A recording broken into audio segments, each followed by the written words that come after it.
Hello, and welcome to the Accountability Coach podcast, where we discuss proven business success principles related to helping you make more money and work less so you can enjoy having your ideal business and your ideal life.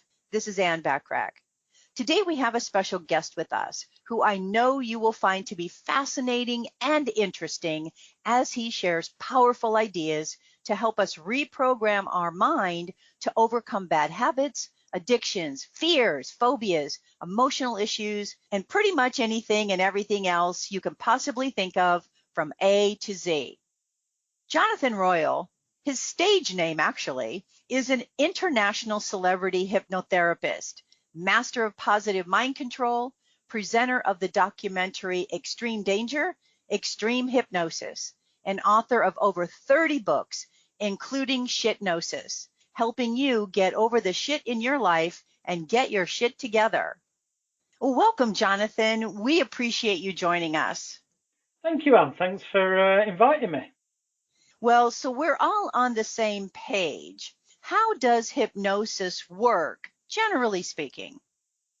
Oh, what a question to start with. And the reason I kind of go, is because my definition goes against the vast majority of so-called hypnosis experts. But my definition is one that the people that I've taught are found to be reality and works for them. And it's quite simply this.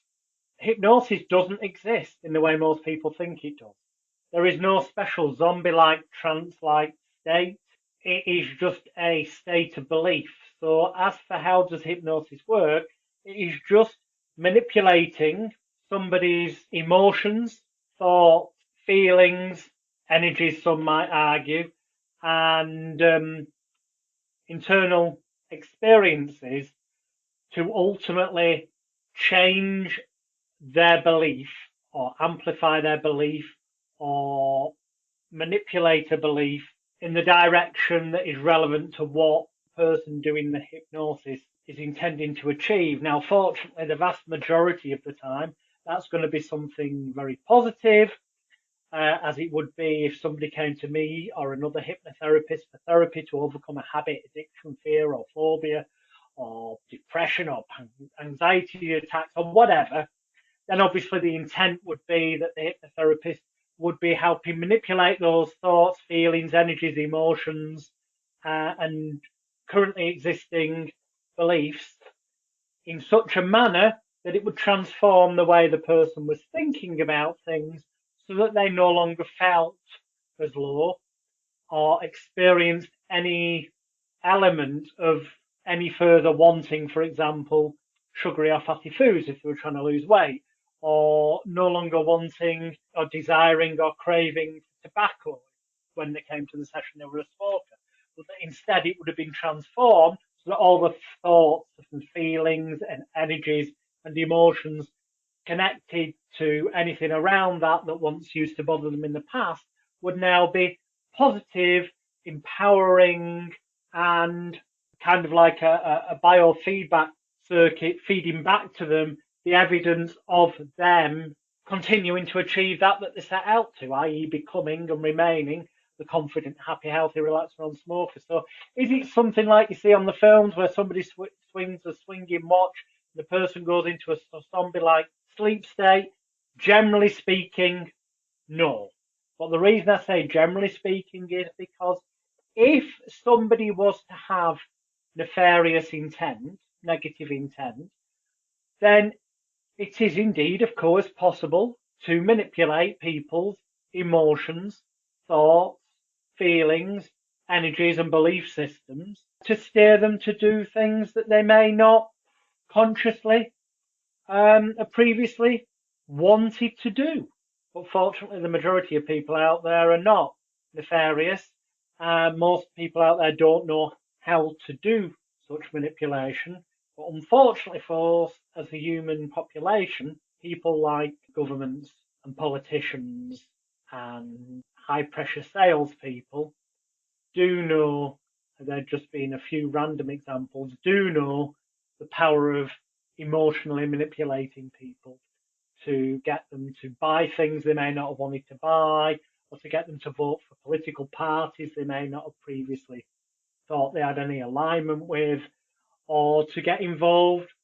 Another negative end of the scale would be, when people get manipulated into feeling that they need to join a cult to feel as though they belong or that they're worthwhile. Whether it's the negative end of the scale or the positive end of the scale, all about manipulating people's thoughts, feelings, energies, emotions, and belief systems. Let's use another example and help me with this one. So Okay. if I am a person who needs to make some more money, so I want to generate revenue, I've got to call prospects, but I have call reluctance. So how do you help me with hypnosis or hypnotherapy types of processes so that I have a positive outlook and I'm not anymore having call reluctance to make the calls I need to make to grow my business? Okay, so like taking that very specific example, which is a great one.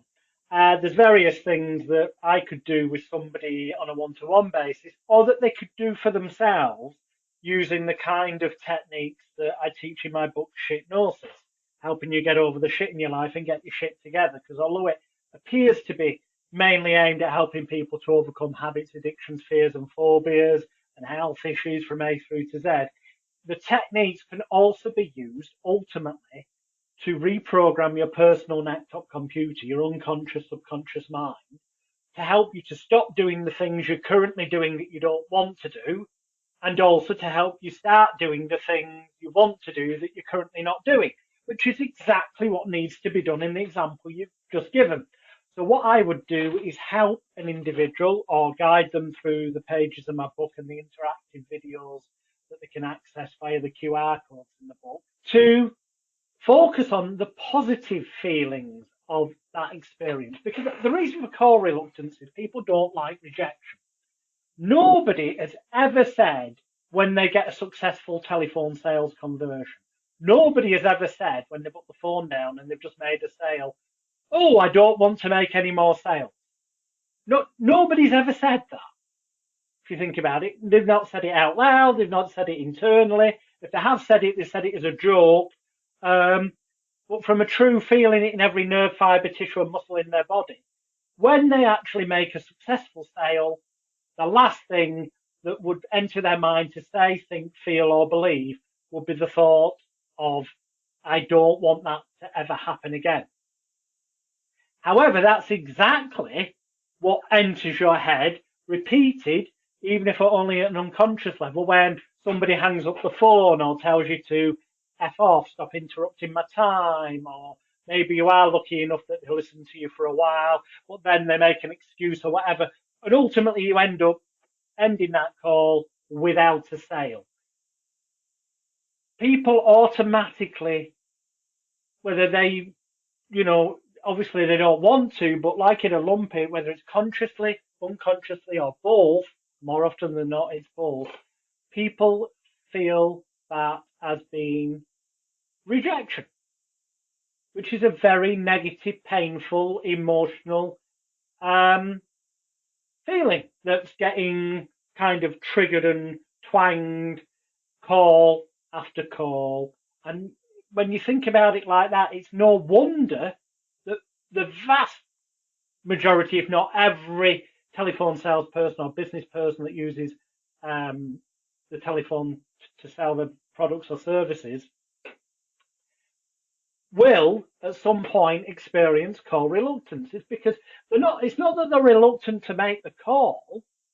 They just don't want to, at a deep emotional level, feel rejected or potentially verbally abused if they happen to ring at the wrong time and somebody tells them to, F off.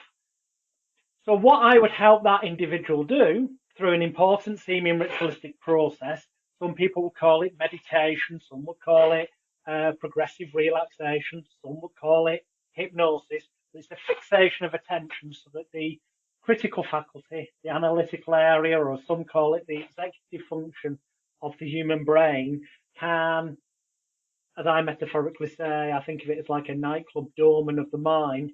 So it's time for it to go on its lunch break. We need to condition it. It's okay, it's safe, time to go on your lunch break, so that we can get into our unconscious, subconscious mind, which I think of as being like a personal laptop computer, so that we can go in and turn down the intensity of that negative feeling that we currently have connected to the experience of someone hanging up the phone or telling us to F off, or the phone call ending without a sale, which are all the things that are ultimately pushing the buttons that go, I'll just go for another cigarette, or, oh, I'll just make another coffee, then I'll start the calls, or actually I'll do the filing instead. The things that cause call reluctance. And if we can turn down the intensity and the emotional negativity connected to them, so I'm not saying that it wipes the memory from your mind, you'll still remember that feeling of rejection from the past, but it won't affect you the way it once did. And instead, we can anchor to that, as it's called in neurolinguistic programming. In conventional psychology, it would be called operant conditioning or classical conditioning, associating one thing to another. So if we can rewire this program so that when the thought of making a phone call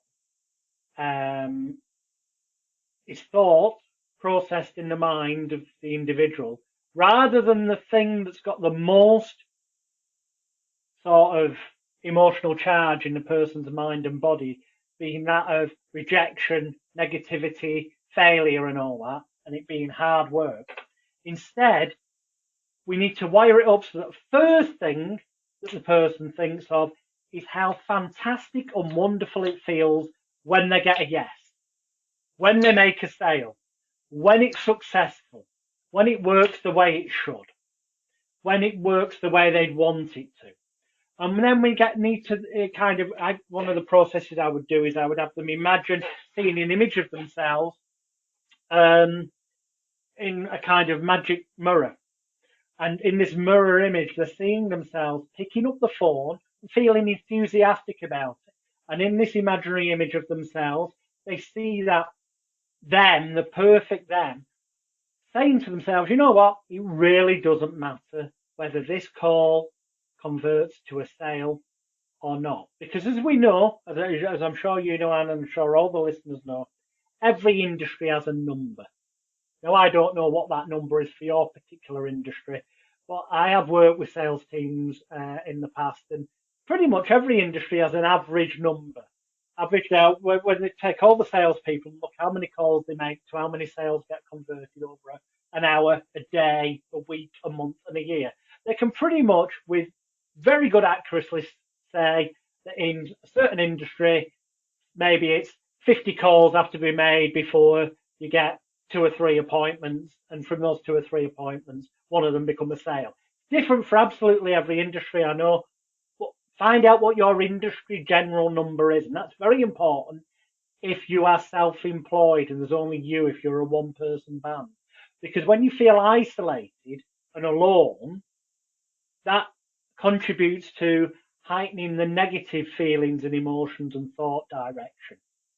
Whereas when you either work as part of a team or can be aware of what other people in your industry are encountering, the fact that it's not a personal rejection of you, and that's what we would use the positive mind reprogramming for as well, to get them to look at the image of themselves in the mirror, see them picking up the phone with enthusiasm. Yes, there's the opportunity here for this to be another positive call where the sale is made or the appointment's made, where I feel fantastic inside, where I know I'm another step closer to achieving my goals this month of X amount of sales, and focusing on all the positive results. Now, we know that is not going to happen with every phone call from that one. Of course it's not. However, the more you can get your unconscious, subconscious mind, which is where the laptop computer is running, your memory bank, to play the images of you being the winner, the person who gets the conversion, and how good those feelings are connected to that, then that can outweigh all that negativity that's built up in the past that has led to the call reluctance, so that your reaction to rejection is minimized, So it becomes almost like water off a duck's back, where rather than on an unconscious level, the computer bank's going, that's another rejection, that's another failure. When it happens, instead, the personal laptop computer's instinctive response then becomes, this is just another signpost on the road to success. It's nothing personal about you. Congratulations, you're another call closer to your industry's magic number of, on average, so many calls until you get the result that you know is getting closer and closer in sight. So it's about what they call in neurolinguistic programming reframing things, but you have to do it. It's not good enough to just do that on a conscious level, because logic, everyone's tried to use logic when they were giving up a habit, for example. Well, I know logically these cigarettes are killing me, so I'll stop. But they end up having cravings and stuff.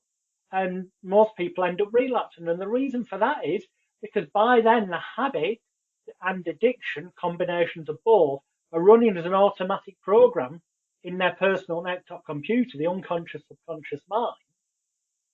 And that program's still there, even though consciously they want to do something different. And the fact is, when your conscious mind and your imagination, or what's on the computer hard drive, are in conflict, the thing that will always win is the operating system of your laptop computer, your unconscious subconscious mind. So you have to use some sort of process to bypass the critical faculty, which is what my book Shitnosis is. That's the key to what it teaches, so that you can get into the control room of your mind and delete those negative energies, thoughts, feelings, emotions, past beliefs, misguided ones, minimize them, and replace them with the positive focus that contributes to you more rapidly, easily, and pleasurably getting the outcome you desire, which in the example you've given would be not feeling reluctant to get on the phone, and in fact having a kind of sense of joyful eagerness inside that every no, as a classic cliche in sales says, but it's very true, every no brings you closer to a yes. But knowing that at the unconscious level, it's all well and good saying to yourself consciously, every no brings you closer to a yes, but that's no good if you're still feeling that sense of rejection at an unconscious level. That sense of rejection has to be dealt with first at the unconscious level, so it doesn't bother you as it once did in the past. And when that has been dealt with, then you don't feel like you're getting rejected. So your reasons for being reluctant to make the calls disappear. That's awesome. So basically what we're doing is we're pushing down the rejection that we might have had or experienced in the past and really elevating the positivity of the ones that said yes. Massively so. Yeah. And also because if you have a computer, for example, and you don't put antivirus software on it, sooner or later, the chances are when you're sweeping the internet, you're going to pick up some sort of virus. And depending on what that is, that can end up corrupting files on the hard drive.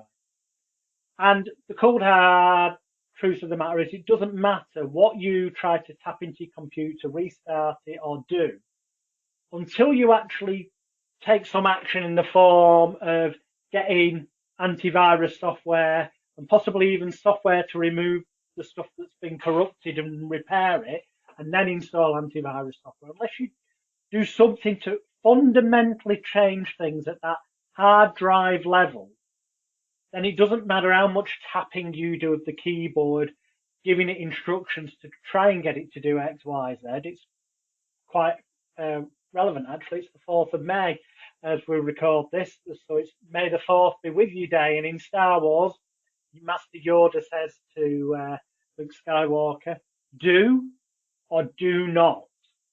There is no try. And what this means is it's the power of the word try. The word try, if you say to somebody, I'm having a party, why don't you come along on Friday? If they say to you, oh, I don't know what I'm doing yet, I'll try to come along, 9 times out of 10, they won't show up. Because when people try to do things, invariably they fail or they don't end up doing them. Because the word try itself is a massive negative suggestion. It's saying that you've got to try to do something. So that's a suggestion that it's not going to be easy or it's not going to be possible. You need to end up, which is why reprogramming the neck-top computer is so important. You need to end up being in a position where you are genuinely saying to yourself and truly believing it both consciously and unconsciously that you are going to do X, Y, Z.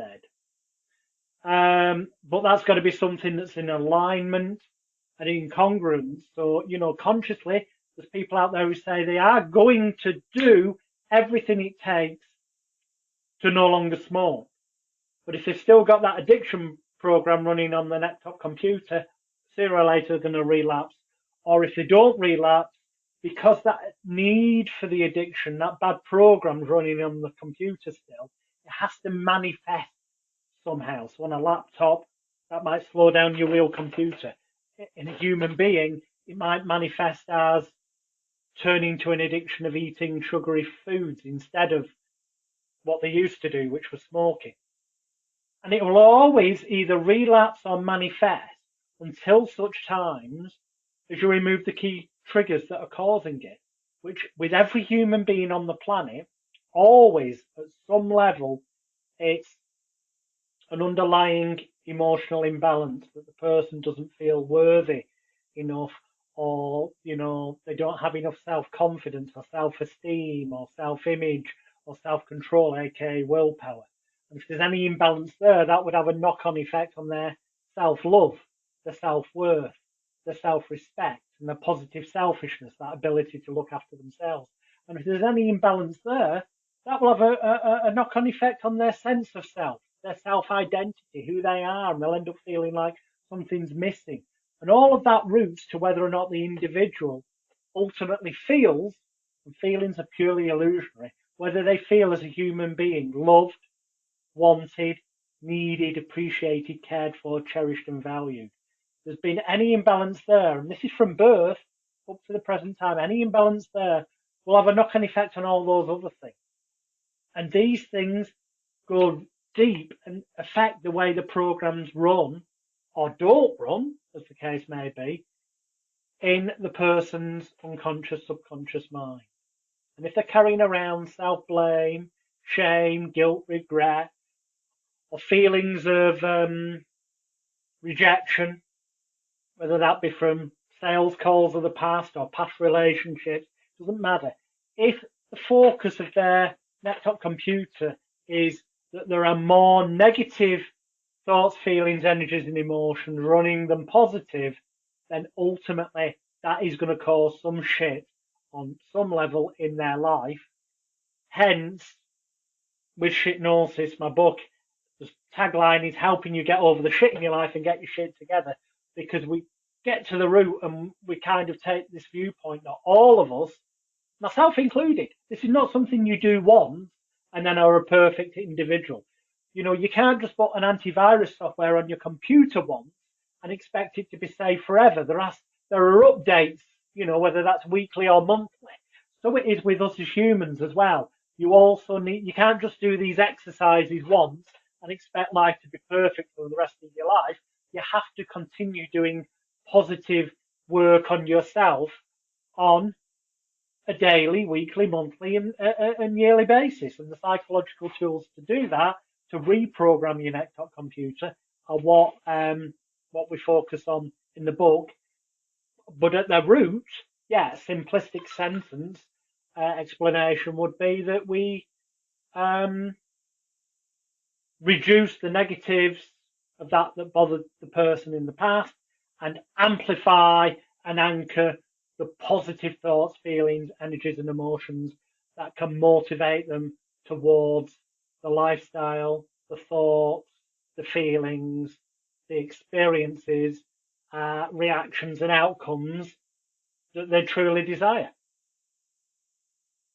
That's awesome. You said so many powerful things in that.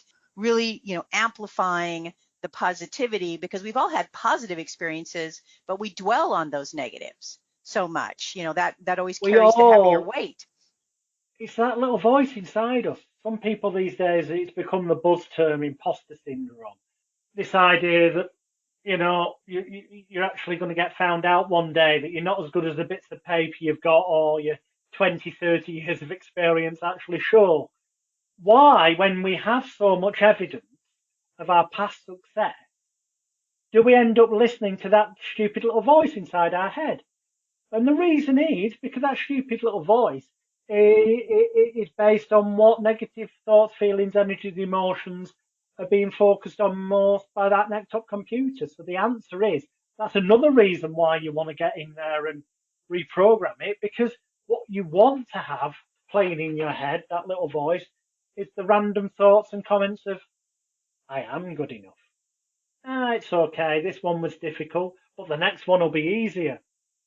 I am worth it. And you want, it should be your greatest kind of internal superhero, that little voice cheering you on. Whereas sadly, for a lot of people, until they actually do some positive self-work on themselves to reprogram that neck-top computer, they're actually walking around with their biggest enemy.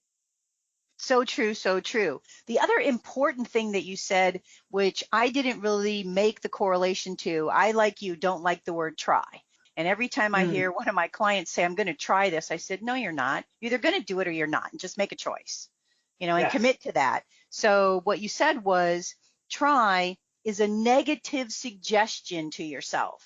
Oh, So yeah. I mean, it's of course, I'll give you an example. This is why stage hypnotists, when I'm doing a stage hypnosis demonstration, I'll get people to put their hands together and imagine that the left hand's locking, gluing, welding cement into the right hand, and the right hand's locking, gluing, welding cement into the left hand, and go through a whole spiel about how they're imagining the hands locking together in concrete, super glue, and a whole manner of things. And then at the end, I'll say to them, okay, now just try to separate your hands. And the more you try to separate your hands, the more they lock, glue, weld, cement together. And the reasoning for that is because of what MLQA coined the law of reversed effort. NLP refers to it as what resists persists. We get more of what we focus on in life. So if you focus on the idea of trying to separate your hands, you're giving yourself the suggestion that it's possible you will not be able to undo your hands. Otherwise, you wouldn't have to try. You just undo your hands. So it is even when we're doing it to ourselves in self-talk. Yeah, I'll try to meet that deadline. Well, no, you either prioritize everything to meet that deadline, or the chances are you're going to not make the deadline, or you're going to make the deadline at the last minute, but with something that's not up to the best standard it could have been for you because of the obstacles you'll meet along the way, because you've given yourself that negative suggestion that you're going to have to try, that it's going to be a struggle. Whereas when you say you will do something, that's more positive. Now, it doesn't always work out the way you might ideally want it to, but it works out more often the way you want it to when you're focused on the positive of it working. It's like a slightly different example is when people go, focus on, I don't want to be poor anymore. I don't want to be skint at the end of the month. I'm going to try and save some money. Invariably, things come up, or that's the way they justify it to themselves, and they'll get to the end of the month and there's more month left at the end of the money than there is money left at the end of the month, because they were focused on the idea of not being poor. Well, that's a fear. That's a state of fear. I don't want to be. I'm scared of being. And you know what? Fear is such a powerful emotion that it overweighs many things. That is, you get more of what you focus on, well, you will end up being the thing you don't want to be, namely poor. Whereas if you'd focused instead on the idea of day by day, MLQA came up with the phrase, day by day in every way, I'm getting better and better. Well, a slightly amended version of that could be day by day in every way. I'm continuing to become richer and richer. That means that you're constantly daily feeding yourself the idea of becoming richer and richer, but in a way that is believable and credible, because you're not saying to your unconscious mind or your conscious mind or the critical faculty, you're not saying to any part of your mind that overnight you become a millionaire, a billionaire, or that you've got £1,000 that you didn't have previously, or $1,000. You're just saying that you're becoming day by day in every way. I'm continuing, implying it's already started, I am continuing to become richer and richer in every way. And the reason for in every way is richer and richer in every way. What does that mean? Well, your unconscious and the critical faculty can look at that and go, well, yes, I found 10 cents on the floor today. I am getting richer than I was because I've got 10 cents more. And that will confirm to it that this was becoming a self-fulfilling prophecy. But equally, just feeling happier one day because something wonderful happened and made you laugh. The unconscious, subconscious mind and your critical faculty and even consciously can rationalize it as, you know what? I feel happier today than I did yesterday. So I'm becoming richer emotionally. There's so many ways that it can interpret that, all of which are ones that would confirm it to genuinely be happening. The fact that you are continuing to become richer and richer every day, that it then becomes a self-fulfilling prophecy and you get more of what you focus on. So down the line, albeit 30 days, 90 days down the line, when you look back and go, wow, actually, yeah, I have started to save more money or I have started to earn more money. And you'll just notice looking back on the past 3 months, how much you move forward by focusing on the positive outcome occurring and phrasing it so that your unconscious, subconscious mind believes it's already occurring. So here's a question that I need your guidance on. So how many times do we hear people say, and we're included in this as well, I'm sure, is I'm not good at this, or I've never been able to do that, or people don't like when I do this, or I mean, it's all this negativity. How do we catch ourselves and reframe that in a positive way that's going to help us really put the positivity in, so we're focusing on what actually we want, not what we really don't want to keep repeating? Okay, this is both a simple answer and highly complicated, but the simple answer is this. The only reason what you've just described can happen is if the individual has got some imbalance somewhere. So, in other words, they don't feel fully loved, wanted, needed, appreciated, cared for, cherished, and or valued. It can be one or more of them. It could be one of them that's had a massive hit, or it could be 2 or 3 of those elements that's had tiny hits. But in any event, it causes an imbalance, which has that knock-on effect on their self-confidence, self-image, self-esteem, and self-control, which has that knock-on effects I talked about on their self-worth, self-respect, self-love, and positive selfishness, which has the knock-on effect on their sense of self, their self-identity, who they are as a human being, their whole. They feel as though something's missing. That might not be a conscious feeling, but it's a driver. It's what's going on. Now, in that state, where they're also carrying around self-blame, shame, guilt, regret, fear, frustration, failure, anger, anguish, anxiety, resentment, regret, and remorse of the past, and also possibly lots of mini traumas. Well, not possibly, highly likely, unless they've already done some personal self-growth work. What I mean by mini traumas are this. Sigmund Freud, or Sigmund Freud as more people probably recognise, said that the formative years were from birth until 7.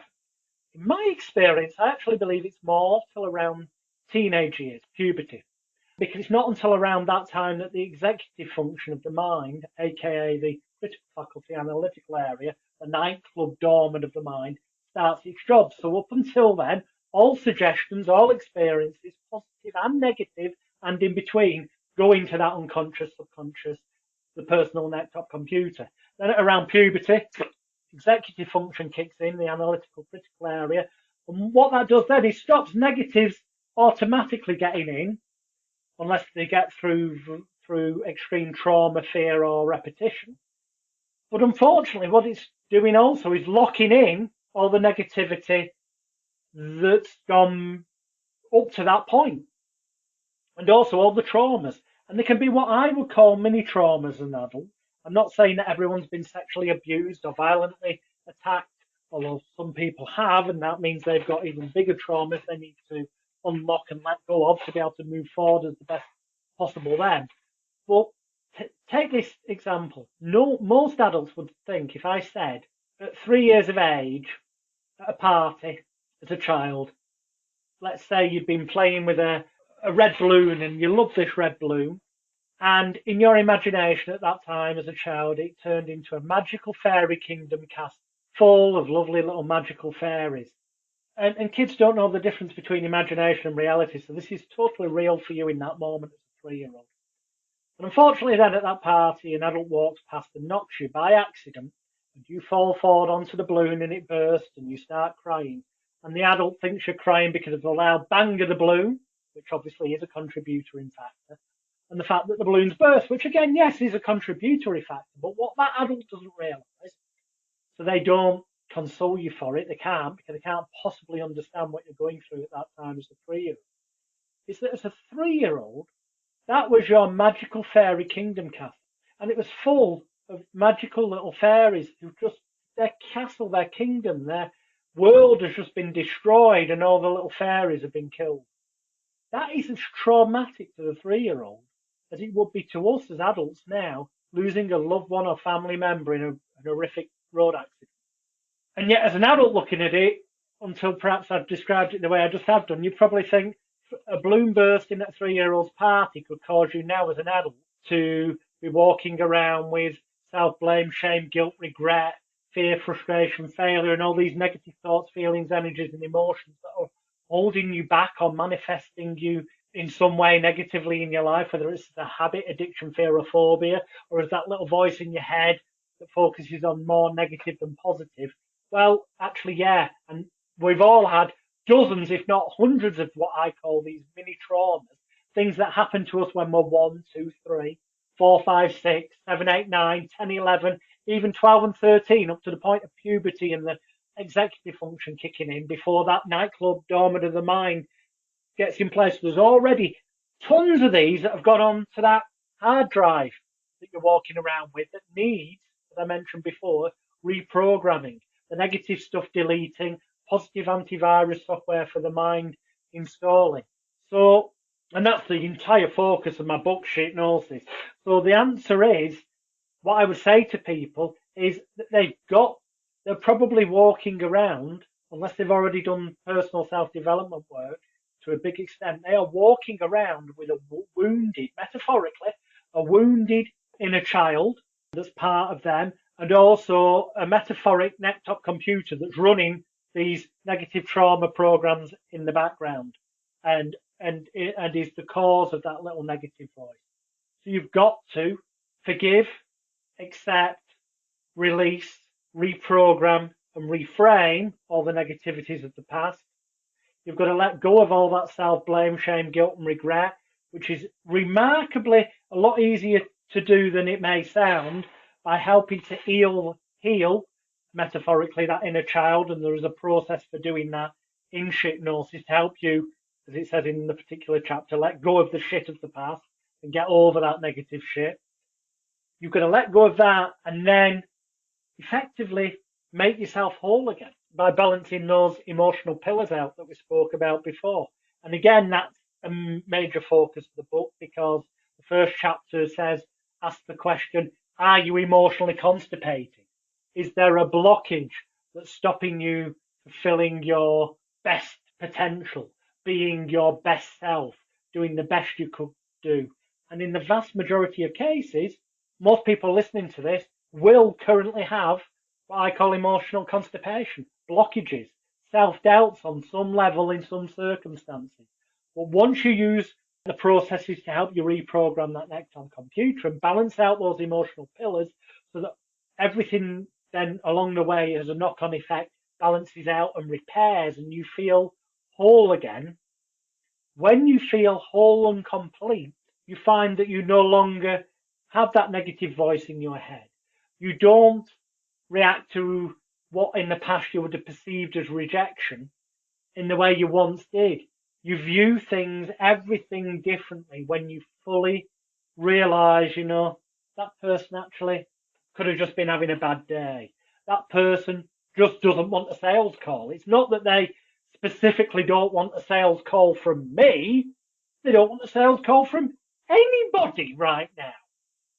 And when you can reframe everything, but from a position where you're not just consciously trying to reframe, a position where you're doing it automatically because you are now running a computer program in your mind of positivity and a focus on positive outcomes, one where you feel worthwhile, you know you're worthwhile, and one where you create a reality for yourself where no longer is there that feeling of the grass is greener on the other side of the fence. You know what? That's your grass can be greener and grow stronger by watering the seeds of positivity in your mind on a daily basis and realizing, as Emil Coué said, that day by day, in every way, you can and are getting better and better. Wow. So much great information. And as you stated, I mean, we all probably have baggage to some degree we don't even really know about that comes from the inner child that needs to be reprogrammed. So getting your book Shitnosis can really help unpack that and help a lot of us. Well, it can only help if, and this is the key, I know it sounds obvious, but too many, I get fed up with hearing self-help gurus, personal development consultants, life coaches just say, go and get my book and it can change your life. Just going onto Amazon or your favourite book retailer and searching for Shitnosis, helping you get over the shit in your life and get your shit together, by me, Jonathan Royal Hypnotist, is going to do precisely sweet FA to change your life. Getting that book delivered to you and reading it is going to do very little to positively transform your life. What you have to do is put into action the things that are taught and shared within the book and also by way of the QR codes that take you to interactive videos. And you've actually got to go through the processes to let go of all that negativity of the past and to install the new computer metaphoric mental antivirus software for your brain, for your laptop computer. There's an old saying that knowledge is power, and that's bullshit, excuse the language. Knowledge itself is useless. Applying that knowledge in the correct context, in the correct manner, is where the power comes from. And so it is with my book Shitnosis, which is $14.70 on Amazon. So, you know, it's like buying a couple of coffees and a cake in Starbucks, except this could truly have a life-changing effect for you both personally and business-wise as well, but only if you get off your arse and put into action the techniques that are in there. It's not good enough just to read something and go, wow, I think that's a great idea. I might try it at some point in the future, or I should do that. No, or I must do that. That's the word, you know, because then you're just masturbating, must do this, must do that. You'll get nowhere. You've actually got to take action. As long as you're prepared to take action, then yeah, it can be life-changing. So true about anything, right? Just having the knowledge Exactly. doesn't mean anything, but putting it, actually implementing it, putting it, applying it in our lives is what the key is for anything. Well, Jonathan, wow.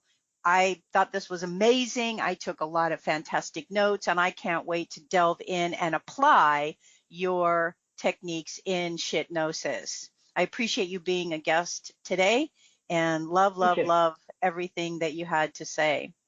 Well, I'll leave everyone with this final thought until they get to share more thoughts with me interactively, virtually online through the interactive videos that are in the book, Shitnosis. Because there's no upsell with the book. Once you've got the book, there's nothing else to ever buy off me. Because I do know that some people, there's two types of people in this world. And there's a sliding scale in between. There's people who are very right-brained, who are very creative, very spiritual, very sort of what I call the new age tree hugging brigade at one end of the scale. No offense intended, this is just to create mental images for people. And at the other end of the scale are left brain people that are very logical, analytical, sometimes skeptical. And there's a sliding scale in between. But the spiritual, creative types react very differently to the logical, analytical, skeptical types.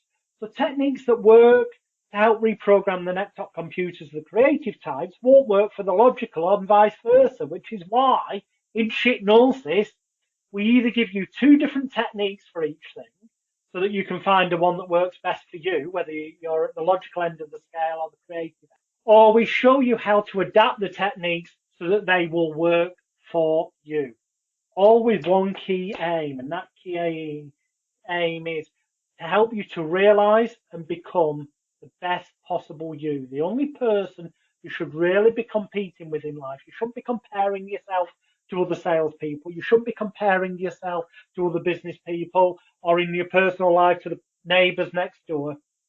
You should be focused on just becoming the best possible version of you that you can possibly become. That day by day, in every way, you can and do become a better and better you. That's the only person you should be competing with.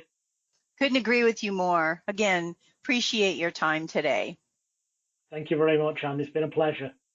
Well, my hope for our time together with Jonathan is that you got value and an idea or two that will help you be even more successful, professionally and personally.